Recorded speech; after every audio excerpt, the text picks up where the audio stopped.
జర్నలిస్టులు రేవతి, తన్వి యాదవ్లను చెంచల్గూడ జైల్లో BRS senior నేతలతో కలిసి వర్కింగ్ ప్రెసిడెంట్ కేటీఆర్ పరామర్శించారు.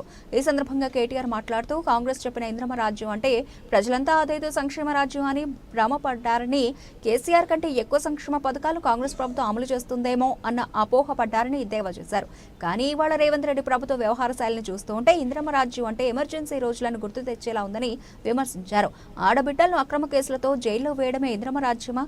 కాంగ్రెస్ ప్రభుత్వం తమను మోసం చేసిందని ప్రజలు అంతా భావిస్తున్నారని పేర్కొన్నారు. ఓపెన్ గా మాట్లాడుకుంటున్నారు.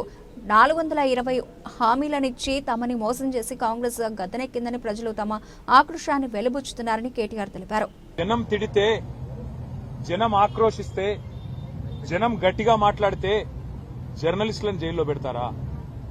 జనం గట్టిగా మిమ్మల్ని నిరసిస్తే, జనం గట్టిగా మీ మీద గొంతు విప్పితే దాన్ని చూపెట్టిన పాపానికి ఇవాళ జర్నలిస్టులను జైలుకు పంపుతారా?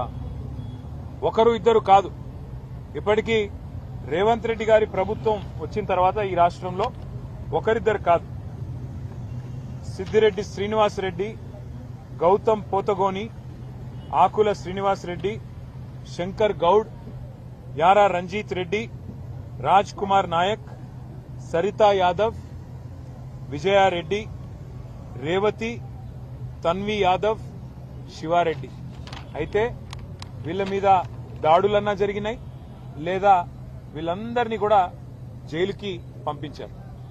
అంటే ఇంత నికృష్టంగా కేవలం ప్రభుత్వం మీద ఉన్న అసహనం ఏదైతే ప్రజల్లో ఉందో, ప్రభుత్వం మీద ఉన్న అభిప్రాయం ఏదైతే ప్రజల్లో ఉందో, దాన్ని అక్కడ మెయిన్ స్ట్రీమ్ మీడియా పట్టించుకోవట్లేదు కాబట్టి, ప్రధాన మీడియాని రేవంత్ రెడ్డి గారు మేనేజ్ చేస్తున్నారు కాబట్టి, వాళ్ళు చూపెడతలేరు కాబట్టి, ప్రజలు ప్రత్యామ్నాయ మీడియా అయిన డిజిటల్ మీడియాలో తమ ఆక్రోశాన్ని వెలగక్కితే, రేవంత్ రెడ్డి భాషలోనే రేవంత్ రెడ్డికి ఆయన స్థానాన్ని గుర్తు చేస్తే, ఇవాళ ఈ రకంగా మాట్లాడడం అనేది, ఈ రకంగా జర్నలిస్టులను జైల్లో పెట్టడం అనేది ఎంతవరకు మంచిదో ఆయన కూడా ఆలోచించుకోవాలి. ఎందుకంటే